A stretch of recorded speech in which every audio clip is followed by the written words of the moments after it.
Korang percaya tak dekat tangan aku ni adalah botol air? Sumpah aku cakap ini adalah botol air, mesti tak ada yang percaya.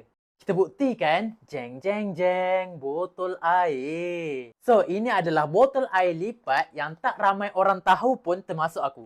Diperbuat daripada bahan silikon tetapi selamat digunakan. Botol ni sangat sesuai untuk pergi hiking sebab dia 600 ml. Lepas tu dah habis guna, lipat saja boleh jimat ruang dalam beg.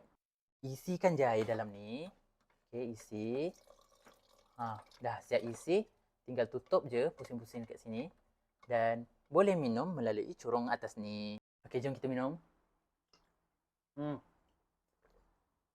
Dah habis minum, lipat saja. Lepas tu kat sini dia ada klip. Ada macam getah ni.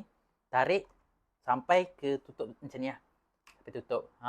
Lepas tu boleh simpan dalam beg. So, ini adalah teknologi baru yang sangat berguna untuk korang. Nanti kalau korang nak beli, aku dah sediakan dekat beg kuning.